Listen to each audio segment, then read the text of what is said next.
Buenas noches, mis hermanos. Dios les bendiga y les guarde. En esta noche vamos a orar por la palabra.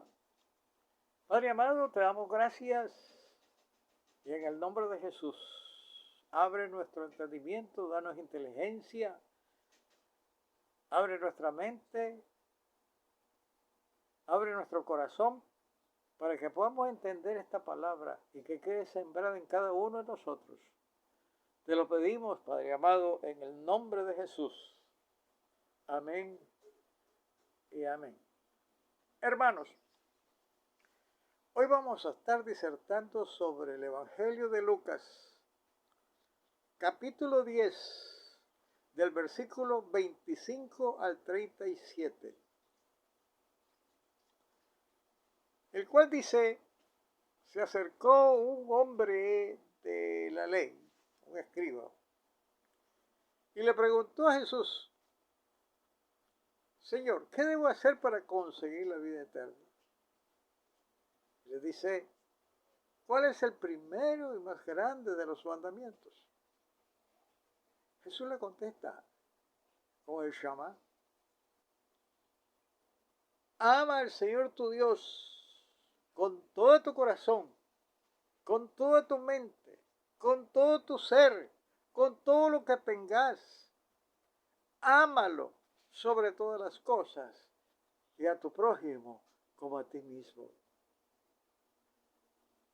El escriba le ha dicho: Señor, has contestado muy bien. Ese es el primer mandamiento y está cerca del reino.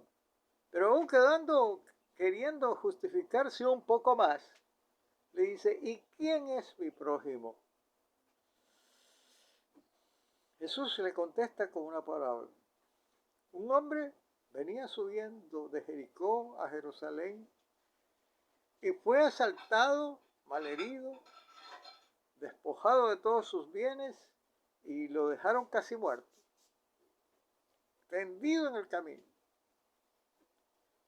Viene bajando de Jerusalén un sacerdote y mira el cuerpo de aquella persona, y en vez de acercarse a él y auxiliarlo, da un rodeo y se va.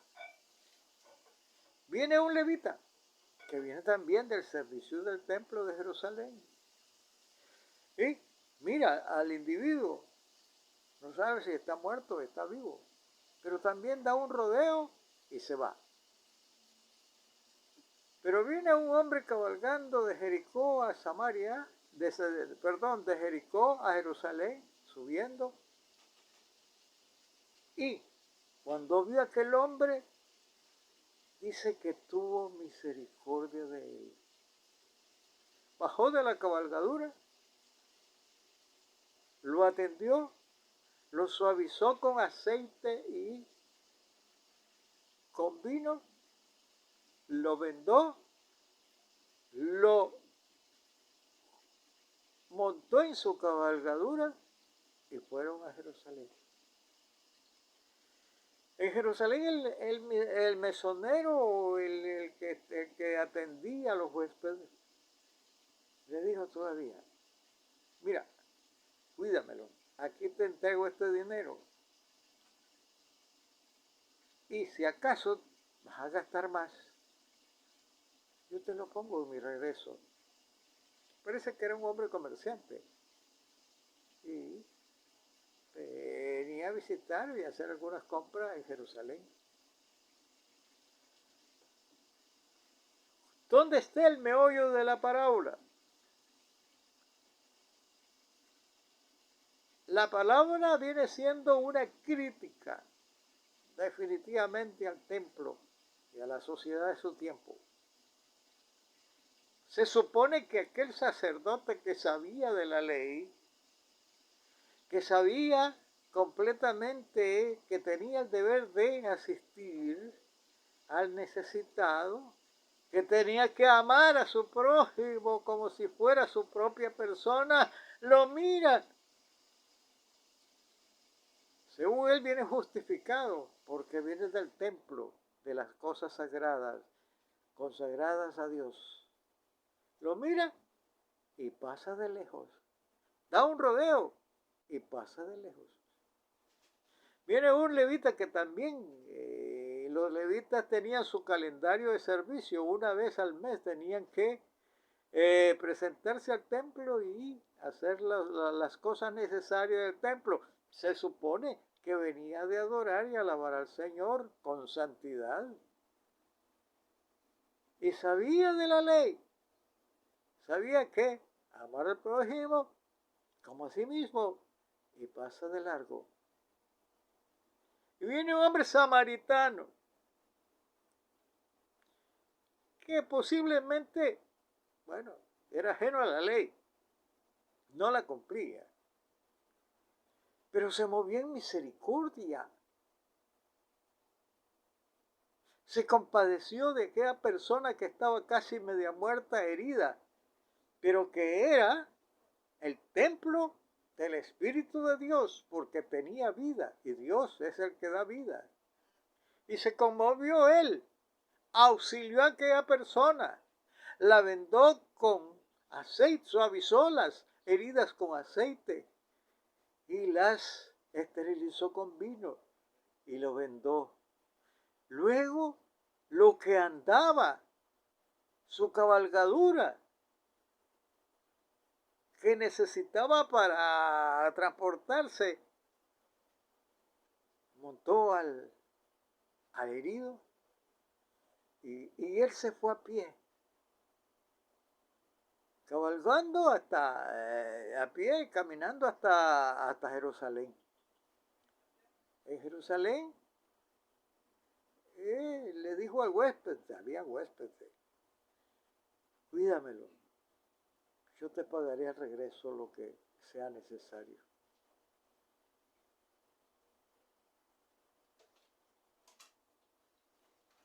Y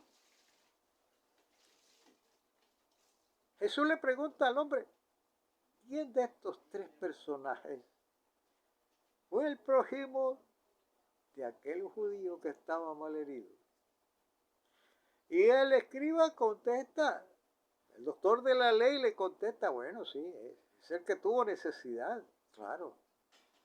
Ve tú y haz lo mismo. Y vas a conseguir grandes cosas en el reino de Dios.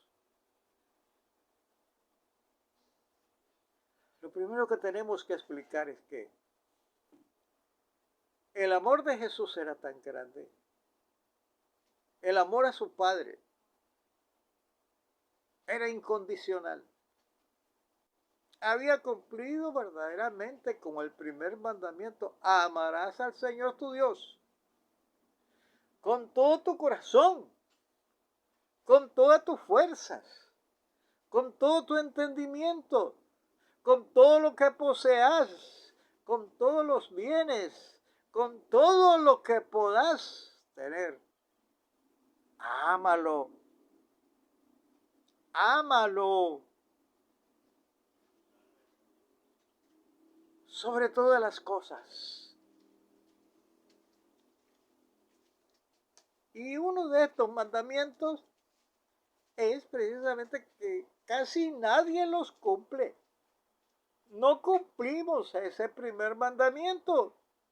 Y ese primer mandamiento es que, haciendo realidad, cumplimos toda la ley.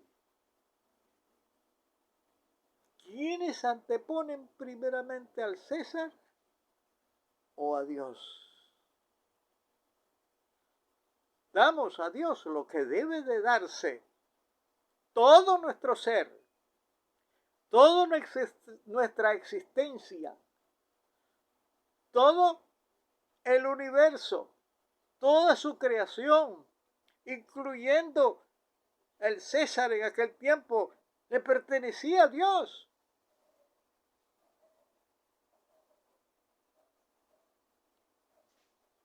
Y dad al César lo que es del César, y a Dios lo que es de Dios. Y como Dios posee todas las cosas, entonces hay que amar a Dios Hay que amar a Dios sobre todo nuestro entendimiento y nuestro ser. Y aunque no podamos entender, tenemos que alabarlo, porque Él es el autor y consumador de todas las cosas.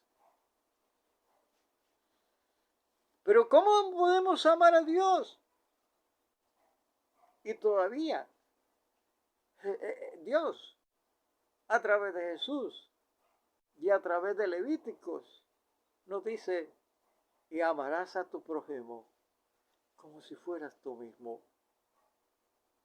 Si yo soy parte de la creación y mi prójimo es parte de la creación, yo no puedo odiar a mi prójimo, yo no puedo odiar a nadie, porque si odio una parte de la creación, no estoy cumpliendo con el primer mandamiento, no estoy cumpliendo con lo que Dios nos ha requerido desde los primeros momentos, y es el reinado que tenga sobre nosotros. Y si nosotros nos rebelamos contra el prójimo por resentimiento, por raíces de amargura, por rencor, no estamos cumpliendo con el primer mandamiento. Y es tan grande que dice, si traes una ofrenda al altar y recuerdas que tenés algo contra tu prójimo, deja tu ofrenda porque no va a ser válida. Anda, reconcíliate con tu prójimo y presenta la ofrenda agradable a Dios. Es algo maravilloso que nosotros tenemos que tomar en cuenta. Amar a nuestro prójimo como si fuéramos nosotros mismos. Además, para poder amar a nuestro prójimo, el amor que ejerce Dios y el término griego al que mencionamos con el amor perfecto, que es ágape, tiene 3 dimensiones. Primero tenemos que aceptar a nuestro prójimo tal como es, sin recriminarle, sin objetarlo, sin juzgarlo, sin condenarlo. Y luego que lo hemos aceptado tal como es, tenemos el proceso de no quedarnos allí porque nos quedamos entre comillas. Tenemos el proceso de rehabilitarlo. El proceso de rehabilitación para mi prójimo es proporcionarle los medios necesarios para que no pase necesidad, para hacer que se libere de todas las ataduras de pobreza y de miseria. Eso es también parte del ágape del amor al prójimo. Rehabilitarlo, conducirlo a tener una vida que sea digna de ser hombre, una vida que sea digna de ser hijo de Dios. Y luego que lo hemos rehabilitado, tenemos que conciliarlo con los demás. Una vez rehabilitado, tenemos que proporcionarle todos los medios y toda la conciliación posible con la sociedad y con el medio donde vive. ¿Es el verdadero amor al prójimo? Y nos preguntamos, ¿cuánto de nosotros estamos haciendo realidad esta dimensión del amor que Dios requiere para nosotros? Porque tuve hambre y me diste de comer. Tuve sed y me diste de beber. Tuve hambriento, me diste la comida. Tuve desnudo y me vestiste. Pero ¿cuándo hicimos esas cosas? Las veces que tú lo hacías con aquel que era necesitado, me lo hacías a mí, porque ellos son parte de mi creación. Ellos tienen una partícula mía que les proporciona vida y existencia. Por tanto, cada vez que nosotros tengamos que realizar y completar el amor al prójimo, tenemos que tomar en cuenta esta dimensión. La dimensión del ágape, la dimensión del amor. Tenían amor. El sacerdote que venía del templo, seguramente al servicio de Dios, tenía amor. Pasó de largo. Porque había una ley que decía que no se podía contaminar con los muertos. Y entonces, para cumplir esa porción de la ley, pasó de largo. Lo mismo el levita tenía esa. Entonces, ¿cuál es la dimensión del amor en ese sentido? Se invalida la verdadera dimensión del amor por una cápsula de servicio, de religiosidad. ¿Cuántos de nosotros no pasamos por eso? Sin embargo, aquella persona que se acercó y vio que te respiraba, que tenía vida, que era un templo del Espíritu de Dios, se conmovió todo su ser y comenzó a derramar óleo y comenzó a derramar aceite sobre sus heridas y vino y las vendó. Y luego tomó todo lo que tenía allí, que era su cabalgadura, montó al herido y aún más lo metió al mesón, o sea, a la casa de huésped. Y le dijo al encargado, mira, aquí te dejo que se rehabilite y si necesitas algo más, me lo cobras cuando venga. Esa es la dimensión más poderosa del amor. Por eso es que Jesús le dijo al doctor de la ley, ve tú y haz lo mismo y estarás más cerca del reinado de Dios. Hermanos, seamos convertidos en el Evangelio, en espíritu y en verdad. Seamos hacedores de la palabra, no oidores. No nos contentemos con la parte mística de alabar a Dios, porque no llegan nuestras alabanzas a Dios si incumplimos uno de sus mandamientos. Como dicen los puertorriqueños, ni te vistas, que no vas ni siquiera a entrar. Entonces, hay que tener la experiencia vivencial, diaria, de hacer realidad ese primer mandamiento, buscar a Dios sobre tiempo y fuera de tiempo, amarlo, buscarlo donde sea, pensar en Él, cumplir con su palabra, amarlo, desearlo, clamarlo, para que venga a nuestras vidas y reine su amor en nuestras vidas. Y si amamos a Dios, vamos a amar también a su creación, a su prójimo, como a nosotros mismos. Hermanos, les habló su hermano el señor Ramón Antonio Pérez Talavera. Yo los invito a que formen parte de los grupos del movimiento evangélico de renovación cristiana, para que reciban ustedes las enseñanzas verdaderas que está contenida en los evangelios y podamos así comprender a cabalidad lo que Dios quiere que hagamos para que hallemos gracia delante de Él. Vamos a orar por esta palabra. Padre amado, te damos gracias por esta palabra. Que esta palabra quede sembrada en cada uno de nosotros y que dé su fruto. Fruto digno de ti, Señor, que es lo que requieres de nuestras vidas. Padre, te damos gracias en el nombre poderoso de Jesús. Amén y amén. Dios les bendiga y Dios